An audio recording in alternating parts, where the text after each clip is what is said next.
Scholar, diplomat, author and two-term MP from Kerala. Shashi Tharoor, welcome to Straight Talk. Good to be with you. I'm going to get straight to the point. The Kulbhushan Jadhav affair. What are your thoughts on this at this point? Well, I think it's absolutely horrifying what the Pakistanis have just announced.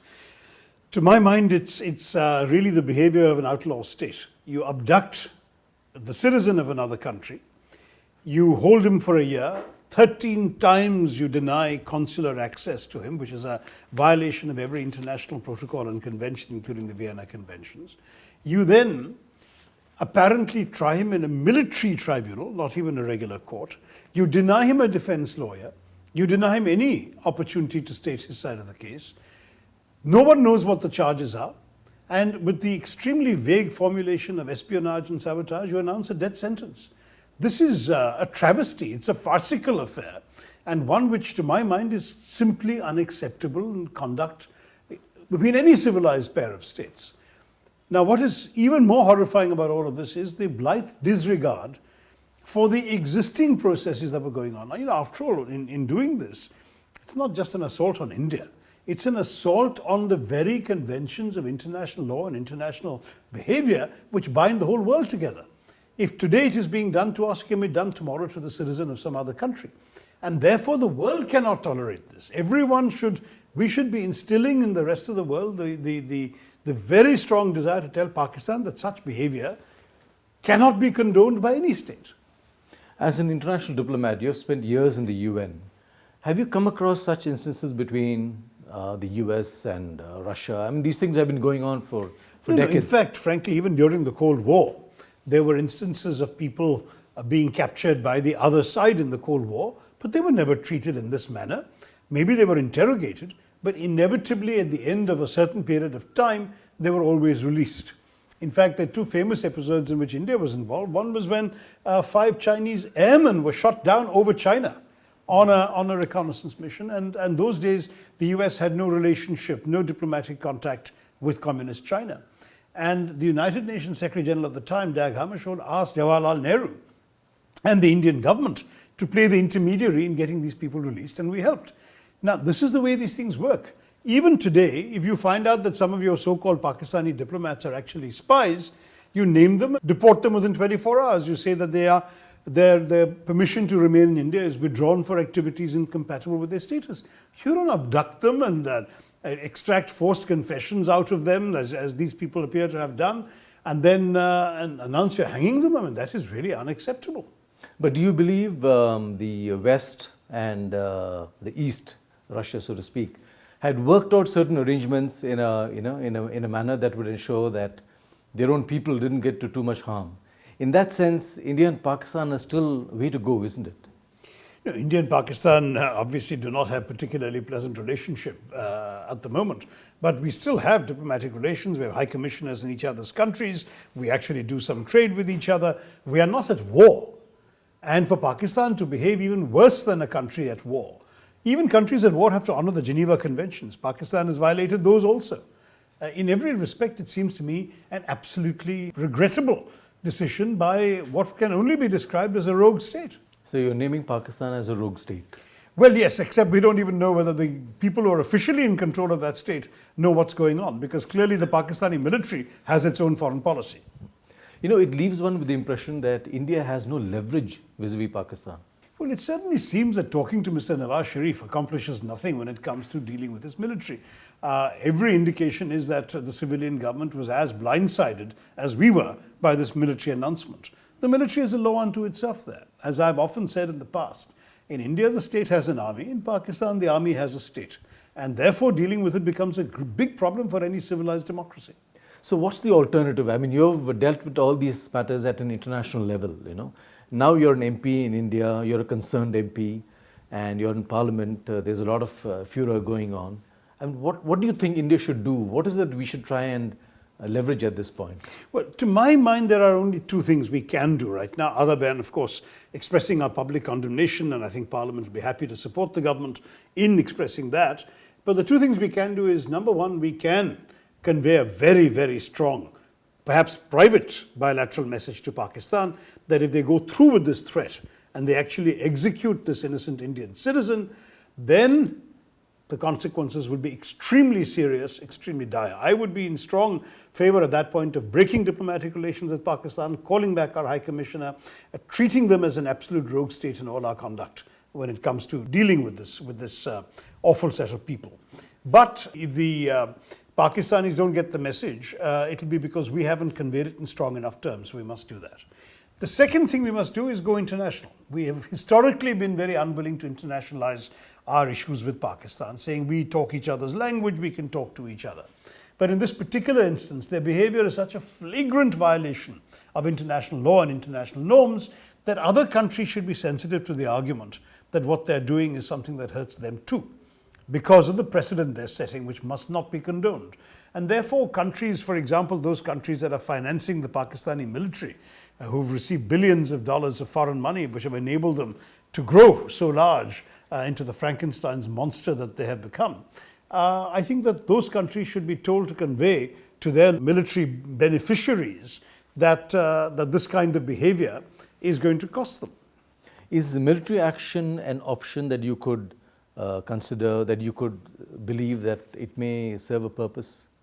I'm not sure. I mean, to be very honest, I think there are other steps that can be taken, including steps we can't talk about publicly, which fall short of military action, largely because military action rarely solves anything, and also because India's own interests lie in a peaceful neighborhood, since we obviously are trying to attract foreign investment in our growing economy, and investors don't like war zones. So I don't really want to go that route until I absolutely have no other choice. So what do we do? You know, one gets the impression that India is helpless, you know. When it I've comes just to... given you 2 or 3 things we can do. Let's do them. but you know, the impression persists that India is helpless, you know, despite its size and the size of its economy, the size of its military, that we are basically, looking to somebody else to sort out our problems with a much smaller neighbor. Well, that's one way of putting it, but I'm not sure you're being fair. Any Indian government has to behave responsibly like an Indian government. A Pakistani government, which is actually dangled at the end of a string by its own military, is a totally different animal, and you cannot expect it to adhere to the same standards of behavior as ours. Undoubtedly, they have behaved in an absolutely reprehensible manner. They have been financing terrorist attacks in India since the late 80s. This has gone on for an entire generation. They have been sending, training, financing, and equipping and even guiding some of these attacks on our soil, as we know from what happened in 26/11 in Mumbai, when the direct instructions coming from Pakistan were actually recorded, and that chilling voice of that evil handler could be heard. These are evil men who have been actively encouraged by the instruments and institutions of the Pakistani state in furtherance of Pakistani political and foreign policy objectives. It is disgraceful that such a state behaves in this manner, but their doing so is something that we have to ring fence rather than allowing it to change our behavior and our place in the world. So how does the word surgical strike appeal to you? It was a word. Frankly, what we had announced as a surgical strike, which could have been described in other terms, had been conducted by the previous government, namely my government, on several occasions. That is, sending a cross-border raiding party across the line of control in order to hit places where terrorists were assembling in their bases. That had happened on at least 2 or 3 occasions in the preceding 2 or 3 years. We just hadn't talked about it. This government understands the value of public relations far better perhaps than the previous government did, and therefore it went public with a statement about surgical strikes. But in fact, a surgical strike is normally a phrase used for a very precise aerial bombing of a target. That's not what India has done, nor can we easily contemplate that. Time for a short break. When we get back, I'm going to talk to you about India and the United Nations.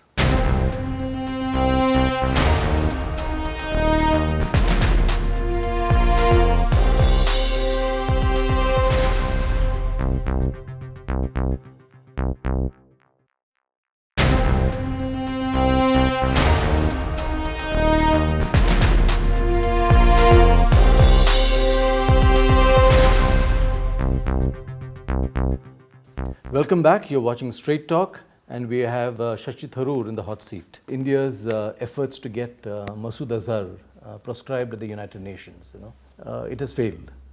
And is this purely because of the China factor, or is there something larger here that we are missing? No, it's the China factor, because 14 other countries went along with our request.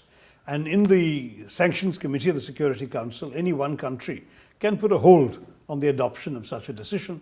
And it so happens that China, being a permanent member, can also veto if it wished to. So as a result, China saying no, or even just saying let's delay it, I'm not sure, is enough to keep this happening. It's gone on for over 2 years now. Therefore, I think we can only, in this issue, single out China. The larger problem is a larger problem, but it's not about the UN, it's about China. China has clearly decided that its strategic eggs are in the Pakistan basket, that the construction of the China-Pakistan economic corridor, which will of course be of some value to China because it opens up Western China towards the Gulf states, also creates presumably a corridor for the import of Gulf oil, which will be much, much cheaper by land than getting it all the way around India, Southeast Asia, Malacca Strait, South China Sea into China. So all of these are of estimable economic value to China, and they believe that that means that good relations with Pakistan are far more important than worrying about Indian sensibilities, and whatever it takes to keep Pakistan's military happy, they're willing to do. So I'm afraid things with China have really gone rather bad in the course of the last couple of years because of China's strategic calculation rather than anything that India would have consciously wished to do. In fact, India, I think, has gone out of its way to be friendly to China. Mr. Modi inviting President Xi Jinping to his hometown of Ahmedabad on his own birthday. Then he, as you know, lifted the restrictions the previous government had imposed on Chinese investment in sensitive sectors like ports and telecoms. Said, no, you can invest in anything in India. So he really threw his doors open to the Chinese, and the Chinese slammed them in his face. So in your view, it's not about us not being able to leverage the UN system to our advantage? Not in this particular case. I would argue that we have not used the mechanisms available in the UN sufficiently earlier against Pakistan. Earlier, that is, when China had not yet decided to so firmly go and take the Pakistani side on this. Perhaps we could have tried to raise, for example, serious sanctions in Pakistan for being in violation of the Security Council resolutions that prohibit giving aid, assistance and finance to terrorist groups after 9/11, after 26/11, when there was proof that these people came from Pakistan, were financed in Pakistan, were commanded from Pakistan, were trained in Pakistan. All of that was available. We could have gone to the UN Sanctions Committee at that point and demanded some severe sanctions in Pakistan, and the evidence was overwhelming. We chose not to do so. Today the climate is different. First of all, that issue is now 9 years old, and secondly, the Chinese will no longer countenance any rap on the knuckles of Pakistan. Why did we hold back after 9/11? I don't know. And frankly, at the time itself, I've written articles suggesting this is a course of action we ought to contemplate, but I don't believe it was contemplated in the Ministry of External Affairs. Tell me frankly, our constant lobbying for a UN Security Council seat, you think it's worth it pursuing this dream? Well, I think as a country that is committed to the United Nations and to the international system, it is our duty to point out that the longer the system continues to look out of date, the more unrepresentative it remains, the less legitimate its decisions become, and therefore the less respect in which it's held. And frankly, a time comes by 2020 when, say, the UN Security Council imposes sanctions on one of our neighbors without consulting us. We may not honor those sanctions. The world is moving on. We are not in a place anymore where we feel somehow that the rules made by the international community should be sacrosanct. Right now, we feel we've been a rule taker for long enough. We want to be amongst the rule makers. And that's a legitimate ambition. Similarly, it seems to me that a country like India can look very sincerely at the United Nations and say, look, we have been contributing a lot. We've been contributing in terms of our own abilities and skills, we've been contributing financially, been contributing troops to peacekeeping. Tomorrow, on everything from cyberspace to outer space, we have the technology, we have the skills, we have the money, we have the capacity to actually play a decisive role in shaping the international system on this. Why aren't we at the high table? Basically, in international politics, you're either at the table or on the menu. And I think I'd rather be at the table, and India feels it's earned the right to be at the table. But you don't foresee any dramatic change in the way the UN functions over the next, say, decade or so? Well, I think it should change. Honestly, I think in the course of the next decade, if there is no meaningful UN reform, the organization is going to be seen by countries like India as more and more irrelevant. And we will instead go and strengthen other forums. For example, we've already seen in the BRICS now that the failure to reform the Bretton Woods institutions led China and India to set up the new development bank of the BRICS. That's one example of countries saying, if you won't give us a level playing field, we'll build our own playing field. Serious issue. Now, tomorrow in the Security Council, if things are happening that we are not a part of, we may say, we'll work in our own bodies. We don't need this anymore. Maybe we'll focus on the G20, where we do have an honored place. Maybe we'll do sub-regional organizations. I don't know. But the fact is that the UN has to worry about its own continued relevance if it ceases to be the kind of representative body that it was envisaged as being in 1945. I want to go back a little bit and look at the time when you threw your hat into the ring for the UN Secretary General. Were you confident, or because there's no big country which is really has a nominee as Secretary General. It's always the small guys. It's always been the non-permanent members, and since India was not about to get a permanent membership, India was not ineligible. Yes, we may be a big country, but we were not a permanent member, and we had been contributing at various levels of the organization. Why not a Secretary General too? That was the way the government felt. I spoke obviously personally with Dr. Manmohan Singh when he asked me the question as to whether I would be interested. And I said, yes, this would be a negative. I was actually a little more worried about the Chinese attitude. I did not expect what turned out in the end to be the American veto. You didn't expect that?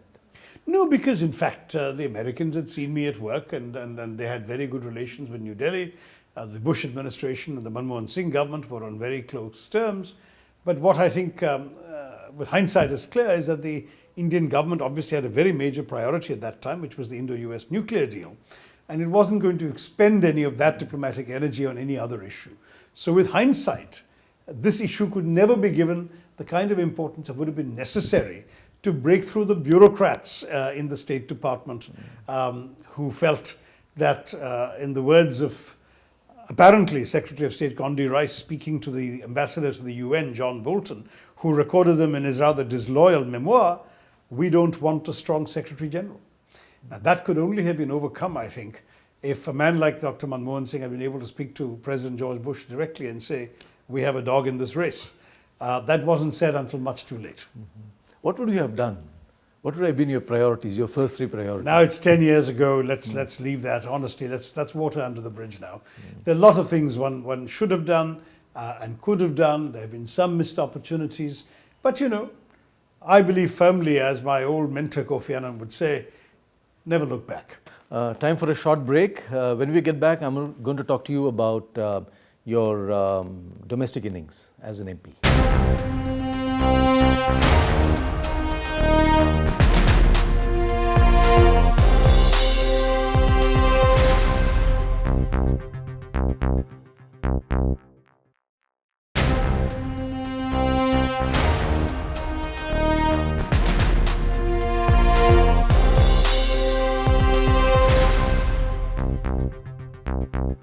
Welcome back. We are talking to Shashi Tharoor on Straight Talk.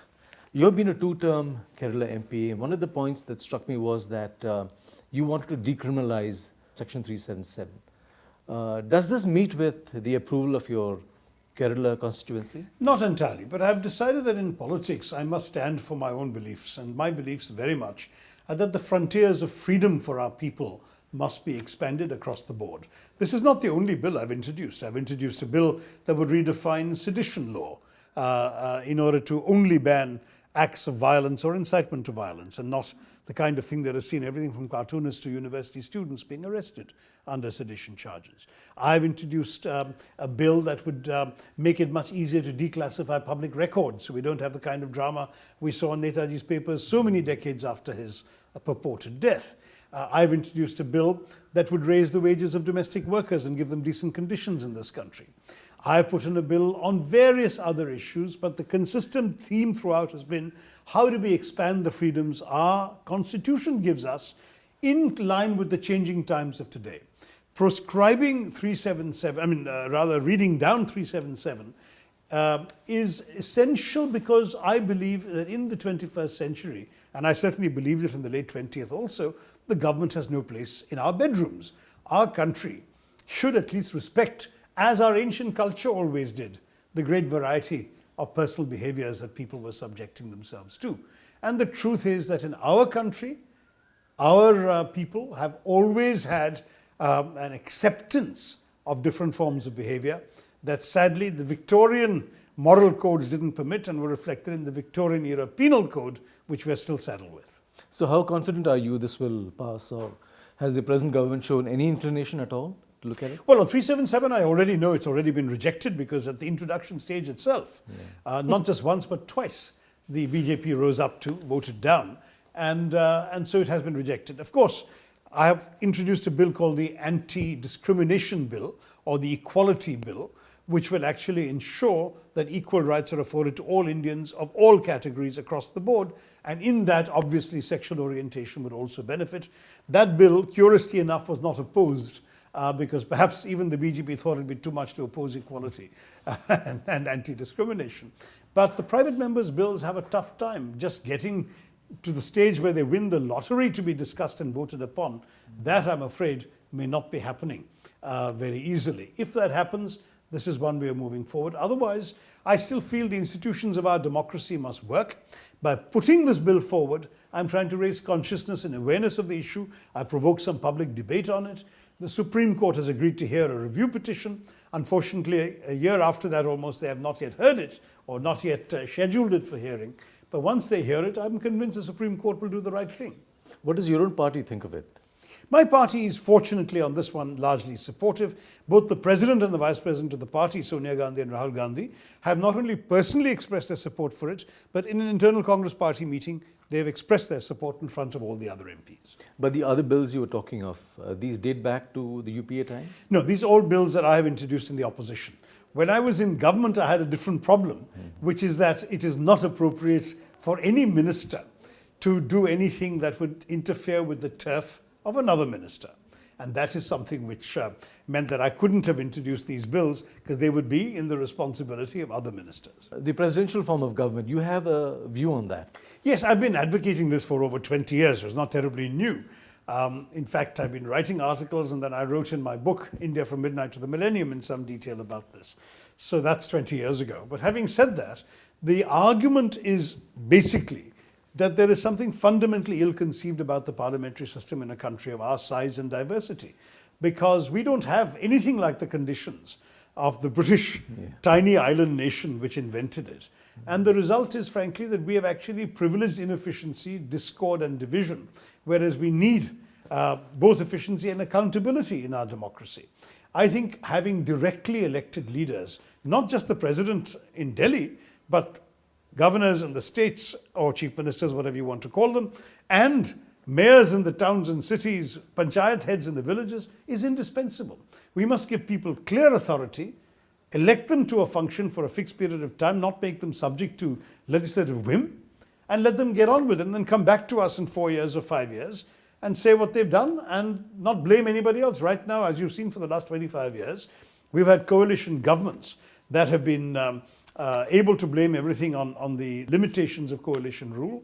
Governments have risen and fallen time after time, in the 1990s particularly, and the rule of the lowest common denominator has prevailed too much. So my view is, let's do that, and let's also do it in a way that respects both the rights of the states and the diversity of our nation. So I would borrow a lot from the Americans. For example, have both a single vote for the president and an electoral college, so that small states don't get neglected in the process and that their votes also count in the final decision as to who becomes president.